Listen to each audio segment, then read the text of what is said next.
Welcome to with news లక్ష్యం సమాచారం. నేను సాయసుధం. హెడ్లైన్స్ చూద్దాం. Tirupati Taj hotel Sri City MD కుమార్తె వివాహ రిసెప్షన్. హాజరైన రాష్ట్ర ముఖ్యమంత్రి వైఎస్ జగన్మోహన్ రెడ్డి.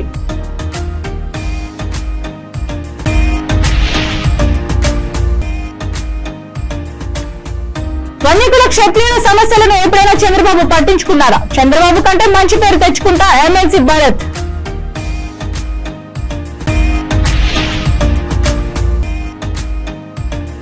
మచిలీపట్నంలో ఆంధ్రప్రదేశ్ కు జగన్ ఎందుకు కావాలంటే కార్యక్రమం. పాల్గొన్న నగర మేయర్ వెంకటేశ్వరమ్మ, డిప్యూటీ మేయర్ శీలం భారతి.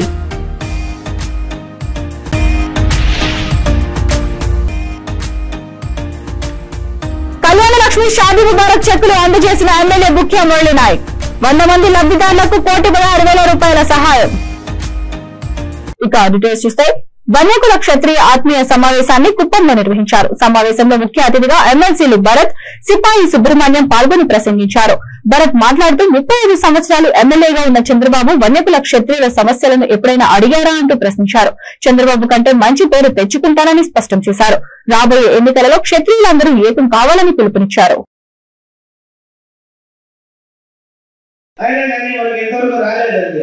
ఏదో ఒక కులం అంటే ఒక వర్గానికి మాత్రం ఒక ఎమ్మెల్యే అయ్యాడు, మళ్ళీ ఇంకొక ఆయన ఎమ్మెల్యే అయ్యాడు, మళ్ళీ అందరూ అనుకున్నాం. ఈ రోజుగా మీరు ఆలోచించకపోతే మీరు కులం నుంచి మీరు ఆలోచించడం లేదా, మీ పిల్లల గురించి మీరు ఆలోచించడం లేదా? ఈ రోజు ఇన్ని రోజులు వాడుకున్నారే, ఇన్ని రోజులు మాయమాటలు చెప్పారు, మాట మీద నాకు ఈ రోజు చేసి పెట్టారు. ఈ రోజు బాల్ ఇస్ అవర్ కోర్. మనం ఈ రోజు జగన్మోహన్ రెడ్డి గారికి ఈరోజు మనం చెప్పిన అవసరం మన మీద ఉంది. అందువల్ల ప్రతి నాయకుడు, ప్రతి మహిళ, ప్రతి వన్యకుల క్షత్రియుడు దయచేసి ఆలోచించి ఈసారి మనం కులాన్ని కాపాడుకోండి, కుల గౌరవాన్ని పెంచండి. ఎందుకంటే ఈరోజు అభినందన జగన్మోహన్ రెడ్డి గారి సందేహం చంద్రబాబు నాయుడుతో ఎదుర్కొని ఢీకొని నిలబడేంత డబ్బు నా దగ్గర లేకపోవచ్చు, కానీ ఆయన కంటే బాగా మనుషుల దగ్గర నేను పేరు తెచ్చుకోగలను. మన వాళ్ళ దగ్గర పోయి నీ కష్టం ఏమని చెప్తే ఆ కష్టంలో నేను బాగా తెలుసుకుంటాను. కనీసం మన ఇంట్లో ఒక సాగు జరిగితే ఆ సాగు దగ్గర నేను వచ్చి నీ చేయి పట్టుకొని సారైనా మనంతా ఒక కుటుంబమే, మనందరం సంతానం ప్రకటిస్తామని నేను చెప్పగలను. నీకు పోలీస్ స్టేషన్ లో సమస్య వస్తే నీకోసం నీ స్టేషన్కి రాగలుగుతాను. రెవెన్యూలో నీకు సమస్య ఉందంటే కనీసం ఎంఆర్ఓ ఫోన్ చేసి మమ్మల్ని పని చేయించి పెట్టని చెప్పగలుగుతాను. ఇంక ఏ సమస్య ఉన్నా కూడా ఆ సమస్యను తీర్చడానికి నా వంతు ప్రయత్నం నేను చేస్తాను. దయచేసి ఈ ఒక్క అవకాశం ఒక్కసారి. కైకలూరు శాసనసభ్యులు గూలెం నాగేశ్వరరావు తెలుగు మహాసభల ఆహ్వానం పలికారు. ఈ సందర్భంలో మహాసభలు జయప్రదం చేయాలని పిలుపునిచ్చారు. ఈ కార్యక్రమంలో కైకలూరు ఎంపీపీ అడవి వెంకటకృష్ణమోహన్, కైకలూరు సర్పంచ్ దానం మేడి నవరత్న కుమారి, మండల సర్పంచ్ల ఫోరం అధ్యక్షులు చెరుకువాడ బాలరామరాజు, మైనార్టీ నాయకులు అబ్దుల్ హామీద్ తదితరులు పాల్గొన్నారు.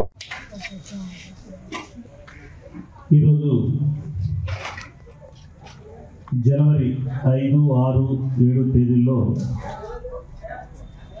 Rajamahendravaram Godavari institute of engineering and technology కళాశాల ప్రాంగణంలో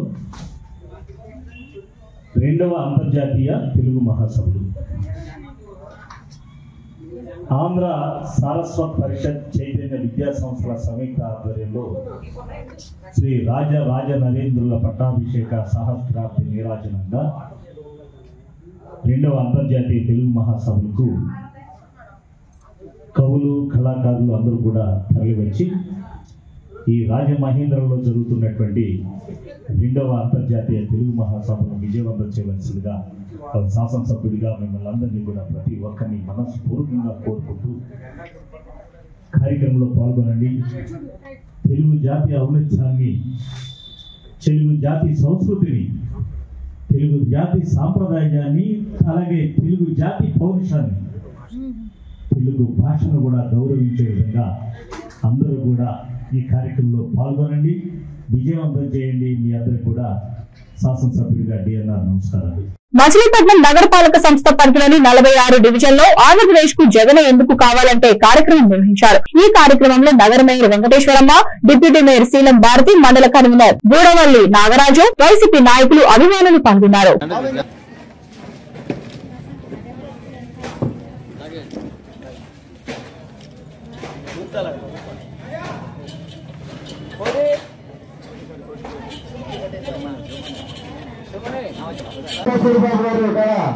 రెండు మాటలు మాట్లాడతారని చెప్పేసి కోరుతున్నాం.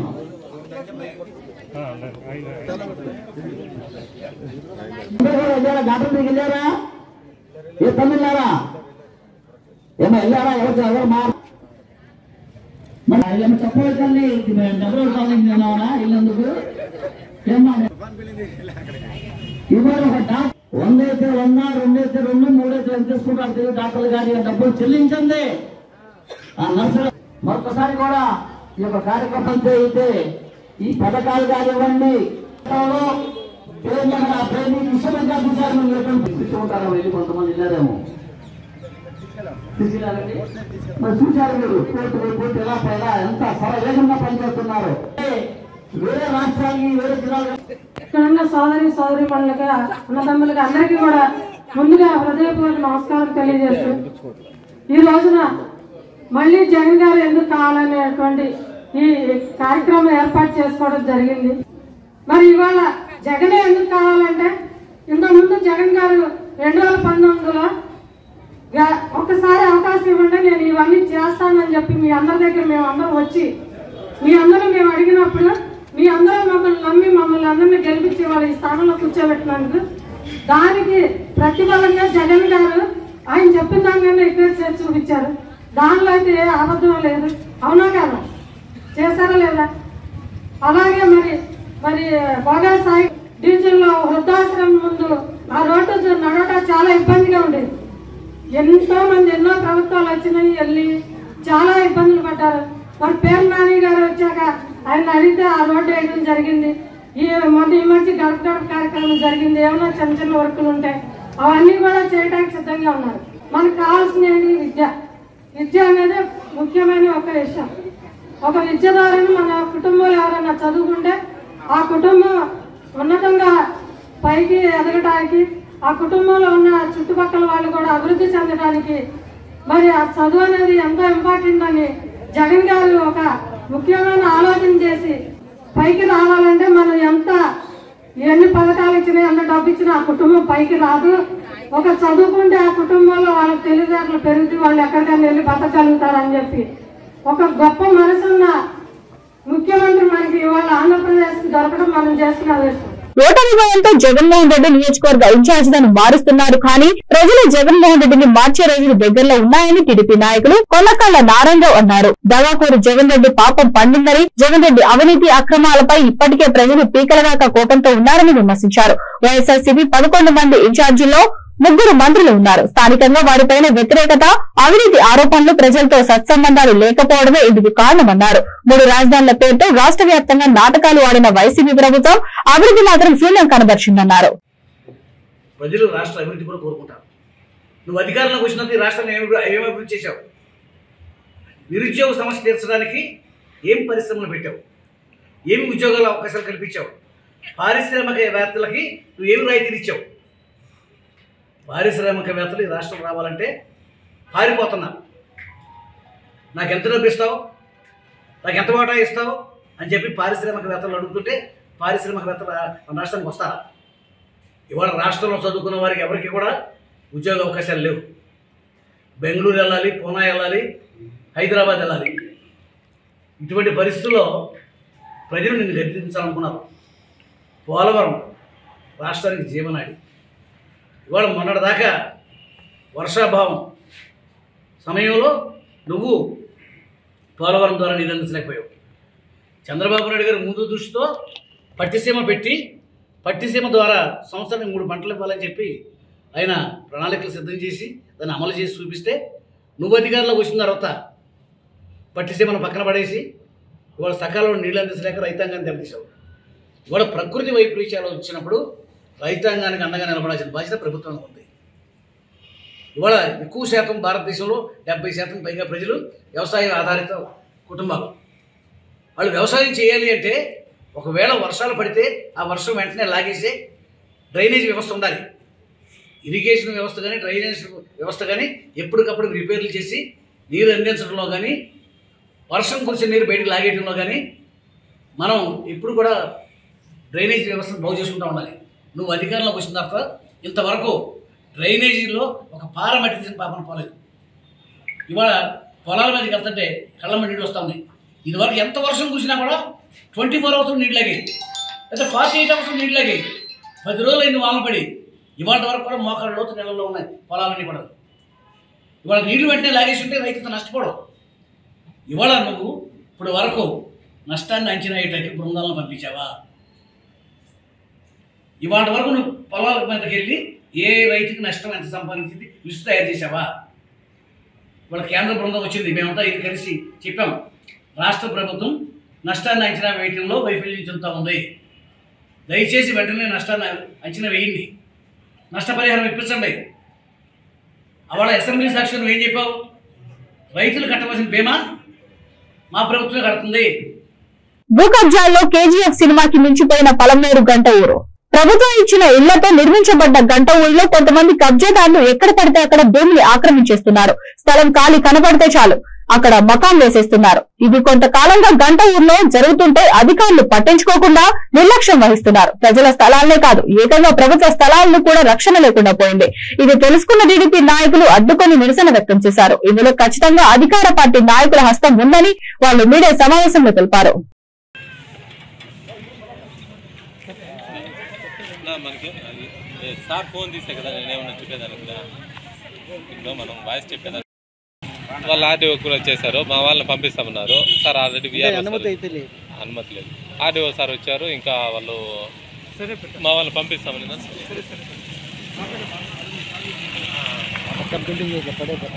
చూసి సార్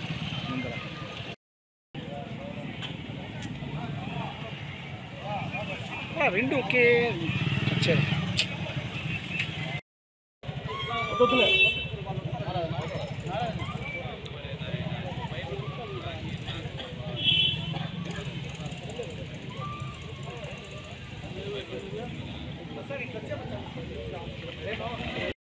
ఆక్రమించుకున్న వారిని వెంటనే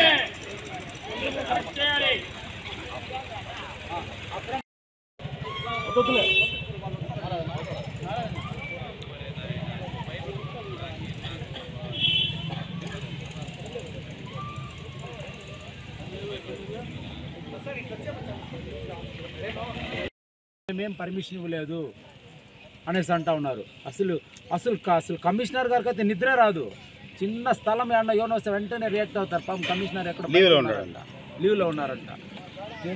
అంటే అదే ఎవరైనా పేదవాళ్ళు అక్కడెక్కడ ఏదైనా చేసుకుంటామంటే వెంటనే అట్లే ఫైర్ అనిపోతారు.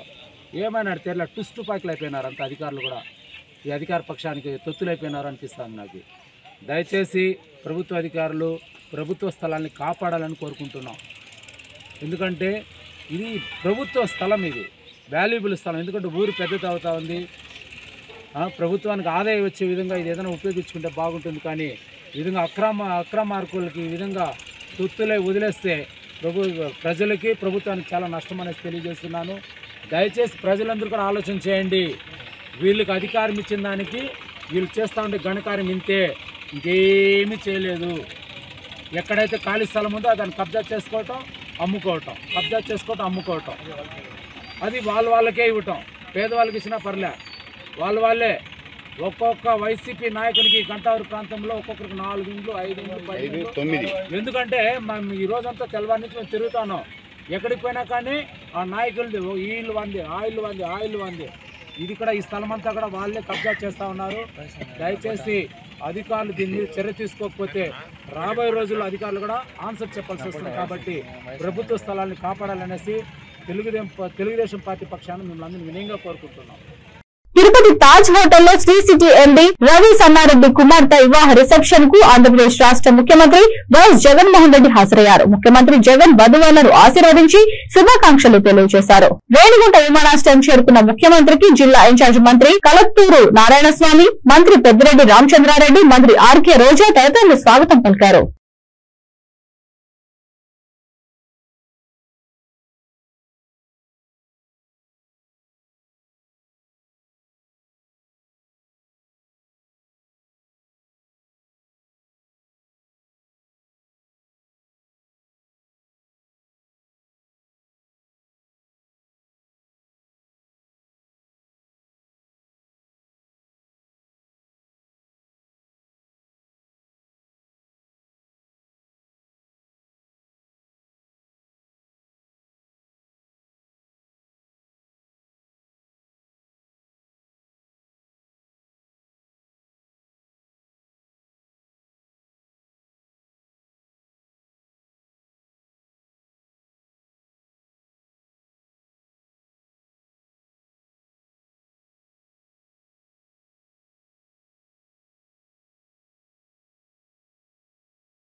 చిత్తూరు జిల్లా పూతలపట్టు నియోజకవర్గం రాయమాను పెంట పంచాయతీలో తెలుగుదేశం పార్టీ నిర్వహించిన బాబు షూరిటీ భవిష్యత్తుకు గ్యారంటీ కార్యక్రమంలో Telugu Desam party incharge Murali Mohan YCP ప్రభుత్వంపై చేసిన విమర్శలను తిప్పికొట్టారు. వైసీపీ నాయకులు తోట శ్రీహరి చనిపోయిన చుక్కారావు రెండవ భార్య భారతికి పెన్షన్ రాలేదని వాస్తవాలు కనుక్కోకుండా ముఖ్యమంత్రి వర్యుడు జగన్మోహన్ రెడ్డిపై నిందలు మోపడం సరికాదని తోట శ్రీహరి మీడియాకు తెలియజేశారు. ఈ ఒక రేషన్ కార్డులో భర్త చనిపోతే భార్య మాత్రమే అర్హురాలని, దానికి సంబంధించి మొదటి భార్య కుప్పి అమ్మకు 3 సంవత్సరాలుగా పెన్షన్ కల్పిస్తున్నామని, రెండవ భార్య అయిన భారతికి ఎలిజిబుల్ లేకపోవడంతో ఆమెకు నిరాకరించామన్నారు. తెలుగుదేశం పార్టీ ఇన్ఛార్జ్ మురళీమోహన్ తన పర్యటనలో రెచ్చగొట్టే వ్యాఖ్యలు చేయడం ఏమాత్రం సబబు కాదని తోట శ్రీహరి హెచ్చరించారు. బంగారుపల్లి మండలం రాయమాన్పేట గ్రామ పంచాయతీ సర్పంచ్ తోట శ్రీహరిను నేను నిన్నటి రోజున పూతలపట్టు తెలుగుదేశం పార్టీ ఇన్ఛార్జ్ మురళీమోహన్ గారు రాయమాన్పేట పర్యటనలో భాగంగా అక్కడ కామెంట్ చేశారు. భారతి అనే మహిళకి భర్త చనిపోయి 3 సంవత్సరాలైనా సచివాలయం చుట్టూ తిరుగుతున్నా ఇంతవరకు విడో పెన్షన్ అందలేదని కామెంట్ చేశారు. దానిపైన జగన్మోహన్ రెడ్డి పైన ఇంకా ఎక్కువ కామెంట్ చేశారు. నేను మురళీమోహన్ గారికి ఒకటి చెప్తున్నా సార్, ఆ భారతి అనే మహిళ ఆమె భర్త చొక్కారావు, అతనికి 2 భార్యలు, ఒక భార్య పేరు కుప్పమ్మ, రెండో భార్య పేరు భారతి. 3 సంవత్సరాలకు ముందు అతను చనిపోతే అతని మొదటి భార్య అయినటువంటి కుప్పమ్మ అతని డెత్ సర్టిఫికేట్ తో ఆమె బంగారుపల్లిలో నివసిస్తుంది, ఆమె పెన్షన్ తీసుకుంటుంది. ఈమెకి ఒక భర్తకు 2 భార్యలు కాబట్టి టెక్నికల్ గా అక్కడ ఈమె ఎలిజిబుల్ కాదు. ఈమె మా దగ్గరికి వచ్చినప్పుడు మేము ఆమెకు బాగా వివరించి చెప్పాం. మీకు సరైన అవగాహన లేక మీరు అలా కామెంట్ చేశారు. మేము దీన్ని ఖండిస్తున్నాం. మీరు ఏదైనా ఉంటే మా ప్రాంతంలో ఉంటే ఏదో లోటుపోట్లు ఉంటే వాస్తవాలు తెలుసుకొని కామెంట్ చేయండి. దానిపైన చర్య తీసుకుంటాం, ఎవరికైనా న్యాయం చేద్దాం. ఇక జగన్మోహన్ రెడ్డి గవర్నమెంట్ లో ఎవరికి ఏ ఒక్కరికి అన్యాయం జరగకూడదనే ఈ వెల్ఫేర్ స్కీమ్ ప్రతి ఇంటింటికి వెళ్లాలని ఈ వాలంటీర్ వ్యవస్థను పెట్టారు.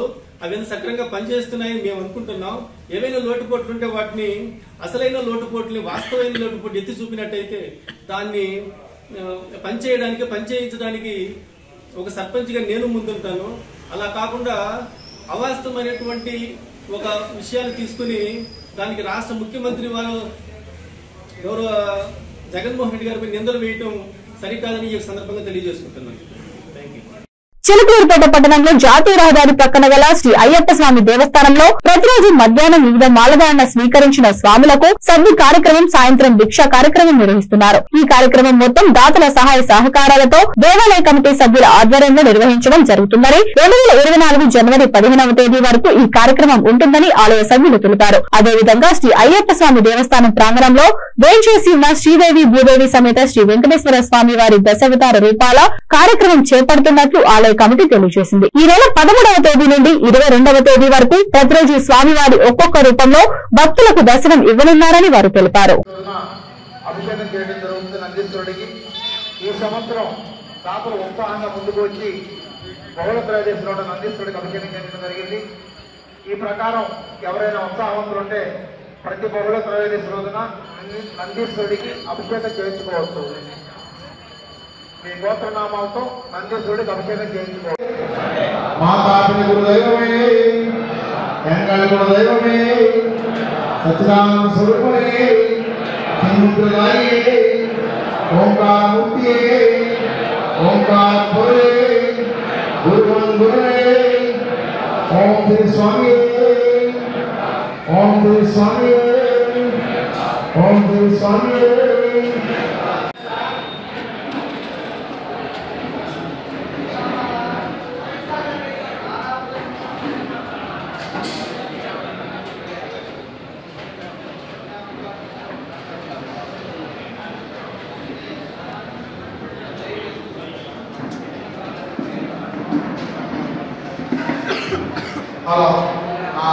సింగు దగ్గర హ్యాండ్ వాష్ సింగు దగ్గర పడండి.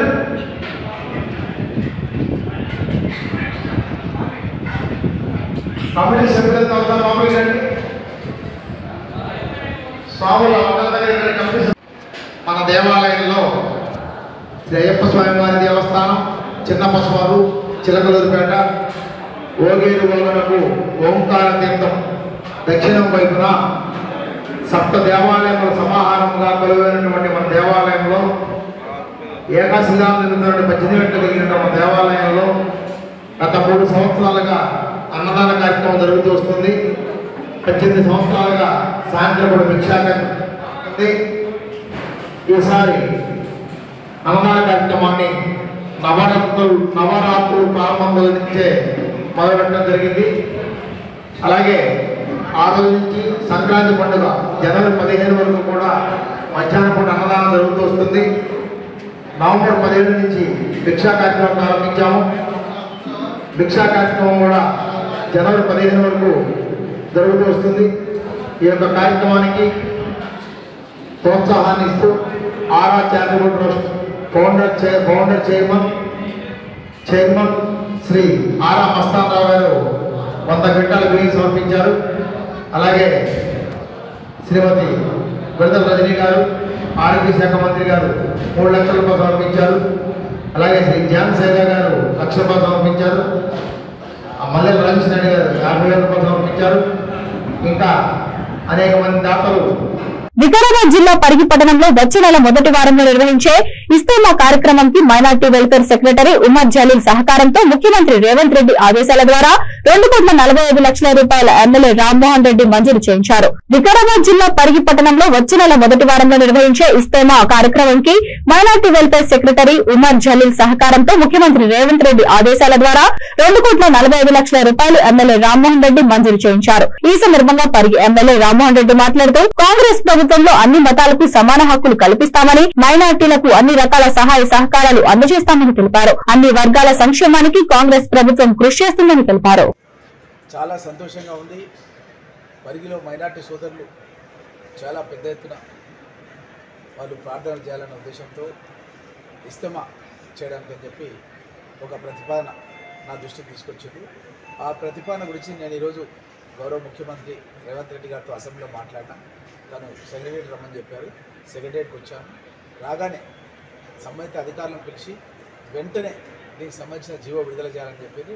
వెంటనే నేను ఇక్కడ మీరు బోర్డు చూస్తున్నారు, సయ్యద్ ఉమర్ జలీల్ గారు IAS minority welfare department secretary గారు వెంటనే ఈరోజు డేట్లోన 13th December GORT number 123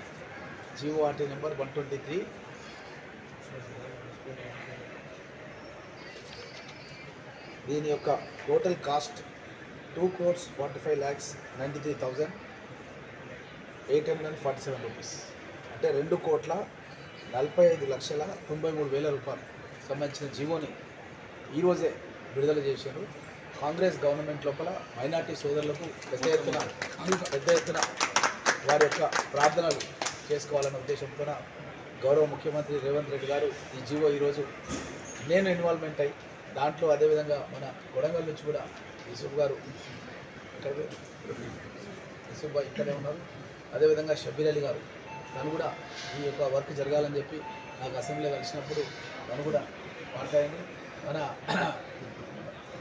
Tirupati Reddy గారు, భాష గారు, ఈ విధంగా చాలామంది మన పరిగి నుంచి కూడా మన రఫీక్ సదర్ సాబ్ కొడుకు, మన షకీల్ భాయ్ గారు, మన వాజిద్ గారు, ఇంకా మన అంజద్ గారు, ఇంకా చాలామంది ఇంకెవరైనా పేర్లు మర్చిపోతే కరీం గారు, వాజిద్ గారు, ఎవరితో అయితే బోలో కొరంగల్ ఖలీల్ గారు, బాసిఫ్ భాయ్, బాషా భాయ్, ఇంకా అందరు కూడా కైసర్ భాయ్, అందరూ కూడా ఇంకా చాలామంది ఇక్కడ రాకుండా పరిగిలో కూడా చాలామంది ఈ పని జరగాలని వెయిట్ చేస్తున్న వాళ్ళు చాలామంది ఉన్నారు. అందరికీ కూడా ఈ విషయం పైన వారికి ధన్యవాదాలు తెలియజేస్తున్నాం. ఎందుకంటే ఇది చాలా చాలా పెద్ద కార్యక్రమం. పార్టీలకు అతీతంగా మనమందరం కూడా కలిసిమెలిసి సోదర భావంతో ఈ కార్యక్రమాన్ని విజయవంతం చేయాలని చెప్పి అందరూ కూడా కోరుకుంటూ, ఒకవేళ నేనైతే ముఖ్యమంత్రి రేవంత్ రెడ్డి గారిని కూడా ఈ కార్యక్రమానికి ముఖ్య అతిథిగా పిలవాలని చెప్పి కూడా నేను ప్రయత్నం చేస్తున్నాను విషయాన్ని కూడా తెలియజేస్తూ చాలా సంతోషంగా ఉంది. ఎందుకంటే నేను ఎమ్మెల్యేగా 9వ తారీఖు రోజు ప్రమాణ స్వీకారం చేసిన. మహబూబాబాద్ ఎమ్మెల్యే బుఖ్య మురళీ నాయక్ తన మొదటి అధికారిక కార్యక్రమం రోజునే కళ్యాణ్ లక్ష్మి షాదీ ముబారక్ చెక్కులను లబ్దిదారులకు అందజేశారు. 100 మంది లబ్దిదారులకు ₹1,16,000 విలువ కలిగిన చెక్కులను పంపిణీ చేశారు. ఈ సందర్భంగా మహబూబాబాద్ నియోజకవర్గ అభివృద్ధికి సాయశక్తులా కృషి చేస్తానని ఎమ్మెల్యే తెలియజేశారు. ప్రజలు ఎలాంటి ఇబ్బందులు వచ్చినా తనను నేరుగా సంప్రదించవచ్చునని, అందరికీ అందుబాటులో ఉంటూ ప్రజల సహకారంతో ముందుకు వెళ్తానని అన్నారు.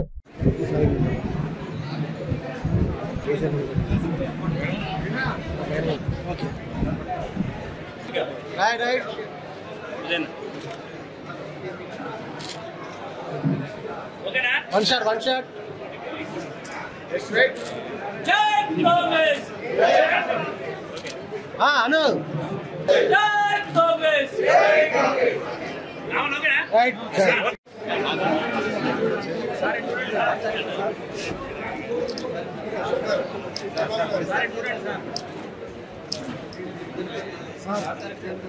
Sorry, Kelly.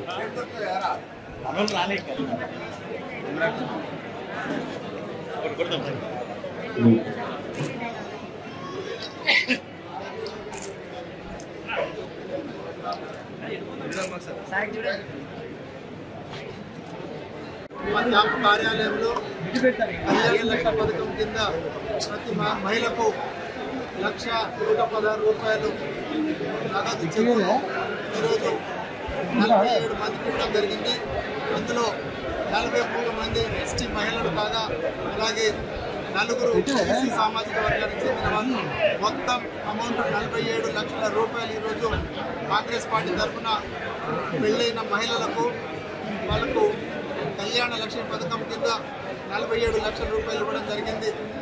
నేను కాన్స్టిట్యున్సీలో ఎమ్మెల్యేగా గెలిచిన తర్వాత మొట్టమొదటి ప్రథమ కార్యక్రమం ఈ కళ్యాణ లక్ష్మి చెక్కుల పంపకంలో భాగంగా ఈరోజు వీళ్ళందరినీ నా క్యాంప్ ఆఫీస్కి పిలిపించి ఇవ్వడం నిజంగా కూడా. అలాగే మన మహబూబాబాద్ ఎంఆర్ఓ గారు అలాగే గూడూరు ఎంఆర్ఓతో కలిసి నేను ఈ చెక్కుల పంపిణీ కార్యక్రమంలో పాల్పంచుకోవడం జరిగింది.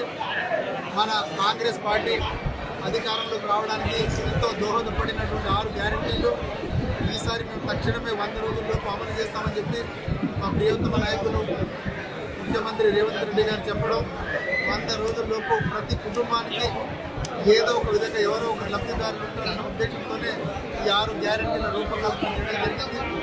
ప్రజలు ఈ 6 గ్యారెంటీలను బాగా స్వీకరించడం, అలాగే ఓట్లేసి మమ్మల్ని భారీ మెజార్టీతో గెలిపించడం చాలా ఆనందంగా ఉంది. వాళ్ళకి ఇదే చెప్తా ఉన్నాం, రాబోయే రోజుల్లో కళ్యాణ లక్ష్మి పథకం కింద ₹1,00,000 పాటు తులం బంగారం ఇచ్చే బాధ్యతను మన ప్రియతమ నాయకురాలు మాజీ హెడ్లైన్స్ మరొకసారి. Tirupati Taj hotel Sri City MD కుమార్తె వివాహ రిసెప్షన్. హాజరైన రాష్ట్ర ముఖ్యమంత్రి వైఎస్ జగన్మోహన్ రెడ్డి.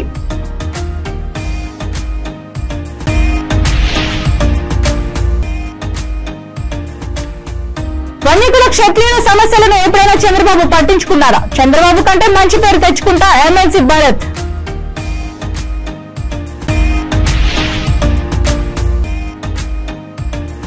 మచిలీపట్నంలో ఆంధ్రప్రదేశ్ కు జగన్ ఎందుకు కావాలంటే కార్యక్రమం పాల్గొన్న నగర మేయర్ వెంకటేశ్వరమ్మ, డిప్యూటీ మేయర్ శీలం భారతి.